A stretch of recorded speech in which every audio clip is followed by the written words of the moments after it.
Olá pessoal, aqui é o professor Gabriel Sordi da Escola Estadual Miguel Vicente Cury.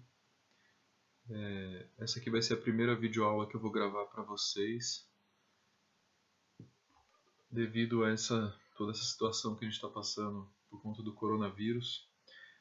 Eu sou professor do ensino fundamental, então vou gravar essa aula para os meus alunos dos sétimos e oitavos anos, aqui de Campinas, mas se algum outro professor quiser usar essas aulas para os seus alunos, acho que tanto para os sextos quanto para os nonos anos, em outras escolas da rede também, fique à vontade. Bom, como se trata da primeira aula, né, eu vou tentar contextualizar um pouco para os meus alunos sobre essa questão das pandemias na história. Não é a primeira vez que acontece esse tipo de problema na história da humanidade. Tomara que não seja a última vez que aconteça, mas se Deus quiser parece que não vai ser a última. Nós vamos conseguir superar esse problema. Só para dar uma contextualizada para os meus alunos então dos sétimos e oitavos anos, nós estávamos estudando alguns períodos da história. Para os sétimos anos, o começo da Idade Moderna, e para os oitavos anos, o começo da Idade Contemporânea. Só vou mostrar uma imagem para vocês, para fazer essa contextualização, para que vocês possam entender algumas das coisas que eu vou falar aqui. Bom, pessoal, vocês também me desculpem aí a qualidade do, da imagem e do som. Estou aprendendo a mexer ainda nesses programas de fazer vídeo. E estou falando baixo para o Davi e para o Pedrinho não acordarem. Vocês têm a primeira imagem, então, de uma divisão dos períodos da história. Por que eu coloquei essa imagem? Para vocês dos sétimos e oitavos anos aí verem onde mais ou menos a gente estava estudando, de onde mais ou menos eu vou falar. Né? Nós temos essa divisão que é um pouco tosca da história em pré-história, Idade Antiga, Idade Média, Idade Moderna e Idade Contemporânea. O assunto dos sétimos anos se inicia bem nessa passagem da Idade Média para a Idade Moderna. E dos oitavos anos, a Idade Moderna para a Idade Contemporânea. Vocês vão perceber também que todas as imagens que eu vou colocar aqui para vocês vai ter essa fonte aqui embaixo, onde está essa setinha vermelha. Porque essas imagens não fui eu que fiz, eu peguei da internet. Então, quando a gente não faz uma imagem e usa ela, a gente tem que colocar a fonte, porque senão a gente está... senão é um plágio, um roubo, né?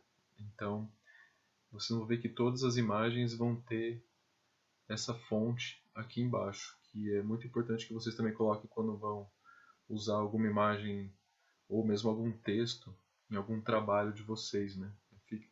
Fiquem com isso pro resto da vida de vocês, tá bom? Bom, mas voltando agora para o período que nós estávamos estudando com os sétimos anos, nós estávamos bem aqui, bem no começo da Idade Moderna, né? Então a gente viu até agora com os sétimos anos, a gente estudou o Renascimento, a gente estudou a Reforma Protestante, o surgimento de outras religiões cristãs na Europa, que não a católica. Nós começamos a estudar as grandes navegações. Então nós estamos bem nessa passagem, né, no final do século XV, início do século XVI. E com os oitavos anos, nós estávamos estudando aqui o início da Idade Contemporânea. A gente já tinha visto esse ano a Revolução Inglesa, a Revolução Industrial, a independência dos Estados Unidos, os filósofos iluministas, e a gente tinha acabado de estudar a Revolução Francesa e a independência do Haiti, que foi muito importante, né? A segunda independência das Américas depois dos Estados Unidos, a revolta dos escravos negros na ilha de São Domingos e a independência do Haiti. Bom, mas então qual que vai ser o tema dessa nossa primeira aula, né? Nós vamos falar sobre as epidemias ou pandemias, né? Pelo menos algumas para vocês se situarem. Essas duas palavras, o que elas significam, né? Epidemia é uma palavra grega que vem de epidemos, demos quer dizer povo. Então, epidemia seria alguma coisa sobre um povo, seria uma doença sobre um povo. E de onde que veio a outra palavra pandemia? A palavra pan quer dizer todos, sobre tudo.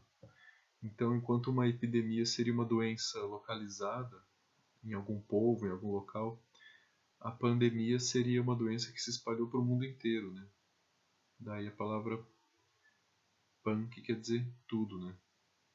Então, nós vamos fazer um primeiro exercício. Essa aula vai ter 2 exercícios para vocês copiarem no caderno de história e que depois, quando tudo isso acabar, a gente se rever em sala de aula, eu vou listar e dar nota para vocês, né?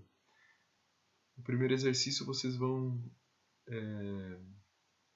diferenciar 3 epidemias do período histórico em que elas aconteceram, baseado naquela divisão dos períodos históricos, né?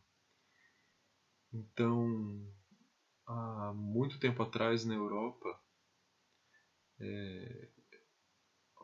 no continente europeu, uma das epidemias, né, que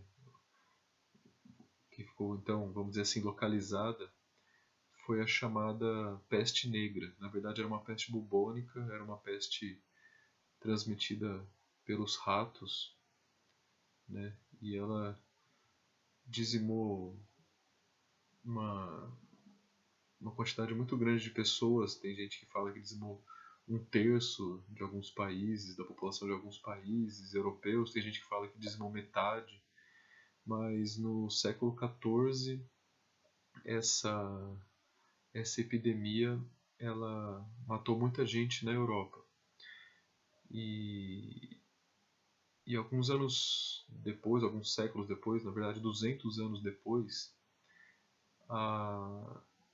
uma outra epidemia que assolou um povo específico foi a epidemia de varíola, quando os europeus vieram para a América e eles entraram em contato com os povos ameríndios, né, com os povos da América, e trouxeram a varíola e o sarampo, né? Muitos europeus já tinham uma resistência, seu corpo já tinha uma resistência para essas doenças, mas os índios desconheciam essas doenças. Então, quando eles foram infectados por essas doenças, eles não tinham anticorpos, eles morriam, não existia não conseguiam se tratar ou se curar, né? Muitos historiadores dizem que muito mais do que os canhões e as armas dos europeus, uma das coisas que mais matou os ameríndios, né, os indígenas americanos, foram as doenças trazidas pelos europeus, como a sífilis. O historiador brasileiro, o Gilberto Freire, até fala em civilização, ao invés de dizer que os europeus trouxeram a civilização para a América, ele disse que trouxeram a civilização, né, referência a essa doença. mas também algumas doenças que não eram sexualmente transmissíveis, mas eram transmissíveis da mesma maneira que o coronavírus é transmitida, né? Pelo contato entre as pessoas, pela saliva, pelos mucos, né, etc., vamos dizer assim. Então, a varíola matou muitos povos, inicialmente na região do México e da região do Caribe, e ela pode ser considerada uma epidemia importante na história porque ela acabou auxiliando o processo de conquista da América por parte dos europeus. Então, nesse primeiro exercício, vocês alunos vão... É um exercício muito simples. Vocês só vão fazer Vocês vão copiar no caderno o exercício e vocês vão ligar as epidemias ao período em que elas aconteceram. Bom, então vocês podem ver que é um exercício bem simples, né? Vocês podem aí, se vocês quiserem dar uma pausa no vídeo para poder copiar o exercício no caderno. Depois vocês vão fazer quais epidemias vieram primeiro, quais correspondem a cada um dos períodos indicados, né? Se vocês quiserem fazer como eu disse, né? Dar uma pausa no vídeo, fica mais fácil para vocês copiarem. Eu também vou deixar um tempinho aqui o vídeo para vocês conseguirem fazer isso.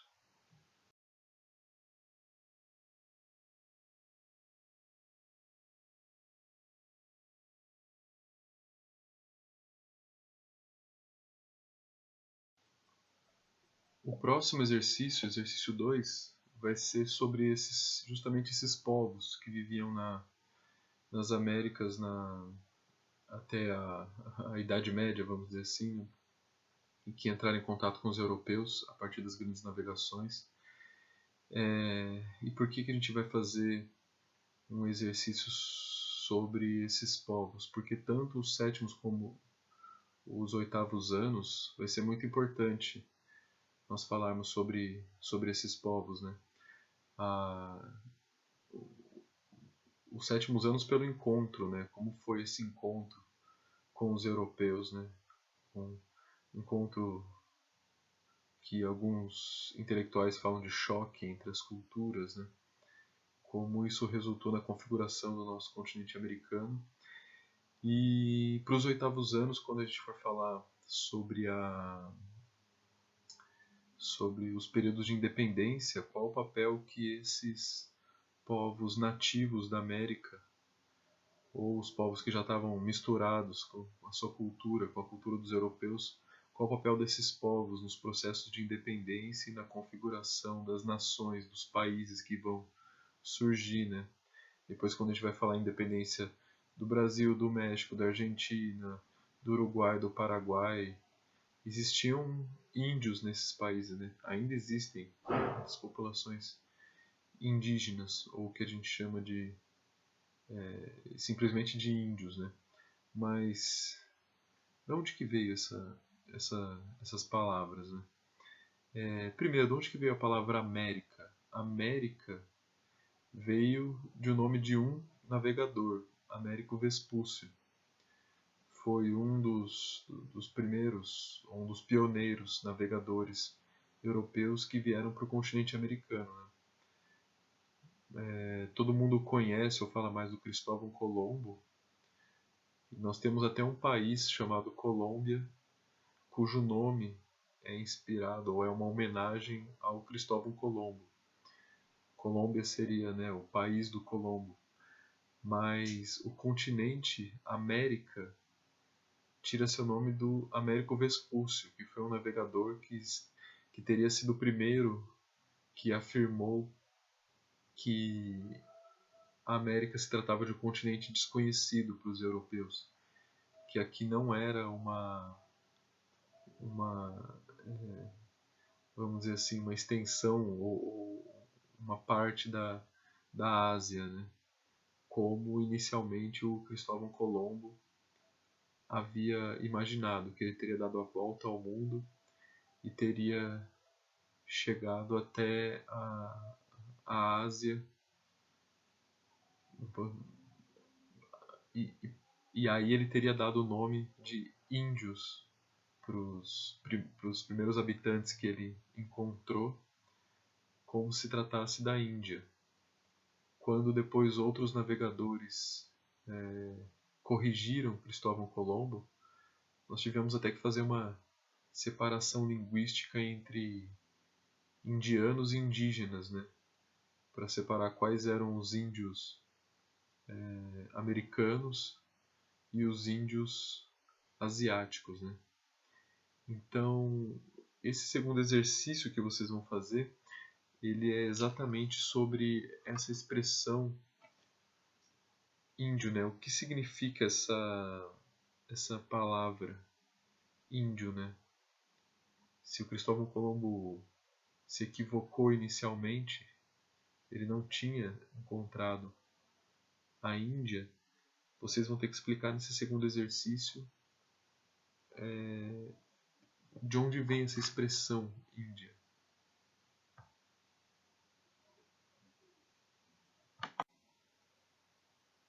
E aí, antes de passar o exercício para vocês, eu também queria mostrar essa imagem que eu acho muito interessante, né? Do povo ameríndio, para vocês verem como é uma expressão um pouco complicada, né? Essa quando a gente fala dos índios americanos, porque olha essa imagem que tem dois índios, um índio norte-americano e um índio brasileiro, né? Como eles são totalmente diferentes, né? Você tá vendo o índio norte-americano, ele tá usando uma roupa que é totalmente diferente vamos dizer assim, das vestimentas ou do tipo de traje que utilizava um índio aqui do Brasil, né? Então, ao mesmo tempo que essa expressão ela se refere aos nativos americanos, ela também é um pouco problemática, porque você usa um só nome para falar sobre. Existiam mais de 2.000 povos diferentes no continente americano na virada do século XV para o século XVI, né, que é quando os europeus começaram a chegar aqui. Né. Por isso que é tão importante a gente estudar esses povos. Né. Mas primeiro vamos fazer um exercício sobre essa denominação de índios. Bom, pessoal, então mais uma vez vocês podem dar um pause aí a hora que vocês quiserem no vídeo para copiar o exercício 2 no caderno, que vai falar então sobre esses povos ameríndios. Vocês vão ter que responder de onde vem esse nome índio, se os povos americanos não eram, se nós não somos asiáticos, nós não, se as pessoas que moravam onde hoje atualmente é o Brasil, onde hoje é a América, se isso aqui não era a Índia, por que os povos foram chamados de índios, por que eles morreram de doença e as outras maneiras pelas quais eles foram exterminados. Essa palavra dizimado quer dizer, foram exterminados, sofreram genocídio, etc. Aproveitem, né, que vocês estão fazendo esses exercícios em casa e pesquisem bastante na internet, ou se vocês tiverem alguma dúvida, vocês podem me mandar mensagem pelo Messenger do Facebook, que eu vou ter o maior prazer em poder ajudar vocês a responder esses exercícios, tá certo? Então eu vou deixar mais um tempinho aí ao final desse vídeo para vocês copiarem o exercício 2 e depois responderem. E a gente se vê na próxima videoaula. Um grande abraço a todos vocês. Até mais, pessoal.